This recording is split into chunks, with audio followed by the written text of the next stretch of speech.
That was terrible. That was crap. That was garbage. This place sucks. Overreaction Monday. All right, Christopher, you have the floor. Hey, let's start with what we saw last night on Sunday Night Football. All 4 NFC West teams will make the playoffs. I know they discussed this last night on Sunday Night Football, but I'll say that's an overreaction. Let's not forget tonight the Bears are on Monday Night Football here in Los Angeles, just up the road.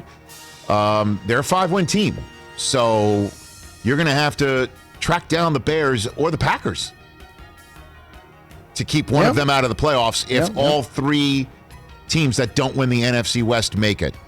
But the way the Niners are playing right now makes you think that they are a playoff team. Yeah, they're coming on. And the way the Rams, I expect them to play tonight, will remind everybody that they are a playoff team. And the Cardinals just showed what you can do to Seattle if you just hang in there and white-knuckle your way through the usual insanity that is Pete Carroll's id spilling out on the field in the form of an actual football game. Honestly, it's like the football gods are chomping gum just like Pete Carroll with the way that these teams play against Seattle and vice versa. It's unbelievable. So I'll just say that's an overreaction for the moment because the Bears and the Packers, whoever loses the NFC North, I'm assuming is going to be one of the 3 wild card teams in right now. Looks like it. So there's that. Looks like it. Okay. Brady, Belichick. Sure looks like Tom didn't need Bill as much as Bill needed Tom. The goat, the real goat, is in Tampa Bay. I don't agree with this, but I totally do. Wow.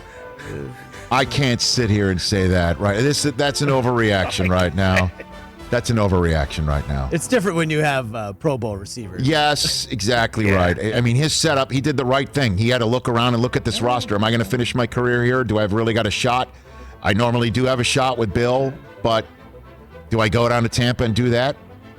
Do you think that now this is what's going to start coming out? It's already there, and you already heard Arians say we're on this move for Brown. It wasn't Brady, even though when I was asked about it by Jay Glazer back in the spring, and then Rich Eisen when he showed up on the Rich Eisen Show later on, and I'm now literally going second person, not third, that he said, Antonio Brown, that's not a good fit. Right. That, do you think it's going to come out that when they sign him, Brady's like, okay, let's get Gronk when we can, when it's feasible, and then let's go get Antonio Brown? Because, again, Brady has set things up the way he likes it in this spot. Yeah. So he's comfortable there. I'm not going to say that he didn't need Belichick as much as he clearly did throughout his dynastic 19-year stay starting in New England. Won't say that yet. Yeah. Helps having all-pro defenders. It does, too. Absolutely. They're a better rostered team when it comes down to it. Yes, sir. What else? Let's stick with the Pats for a second. Patriots should be sellers at the trade deadline. I think so. I think they should. But who are they going to sell? Gilmore, Edelman? Should they just do all that and just bite the bullet? Gilmore, I think Joe Tooney, I think, is a guy that he's an all-pro at the line. Well, I mean, maybe should they trade Cam? Like, if you're Dallas, do you go knocking on New England's door for Cam Newton?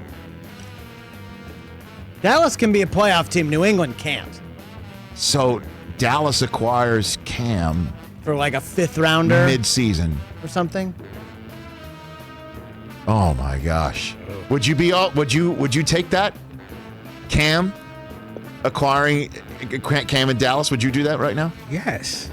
I mean, no. With all due respect to the Ben DiNucci family and the Ben DiNucci era, which started yesterday in the 3rd quarter after that heinous hit, yes, I would take Cameron J. Newton on the Cowboys. But at this point, can you learn Mike McCarthy's system? Which system is that? Exactly. The beautiful mind of not Nutra. Oh, wow. Mike McCarthy's system is not Nutra. Big guy on big guy crime. I'm allowed to do that. The audacity. Big guy on big guy crime is well allowed, people. That's amazing. The system is not Nutra, maybe Del Tufo's greatest contribution in the show's history. I'm leaving right now. Mike, get And up there's and been a leave. ton of contributors. Walk off. Mike, take that mic and drop it and go home. We'll see you tomorrow.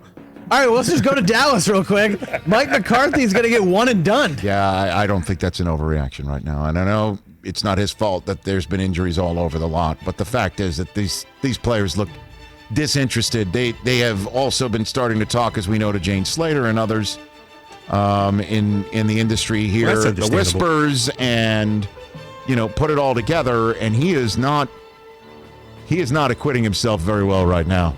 Eric, do you have Don? Can you play the? I know I said I was uninterested prior to the show, but it kind of dovetails in here. It's like this is Mike McCarthy after the game yesterday, and roll it.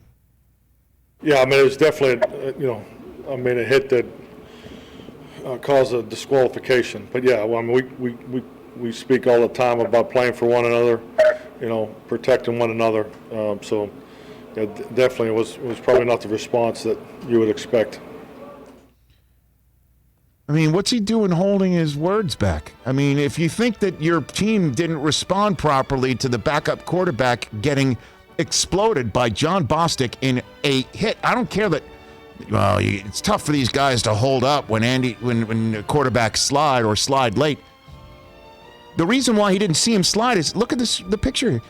He's not looking at the quarterback. He ducked his head. He hit the guy. I mean, he got ejected for a reason. Right. Was it Moose who was doing the game? Mm-hmm. Okay, and Moose said it was disrespectful of the opponent, of another human being. Like, if you're thinking that the team needs more passion in responding, was that the most passionate response you can give? By Dallas? I just think it does not bode well at all.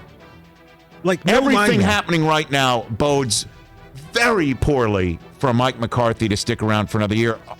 But unless Jerry just says, you know what, I believed in what I believe.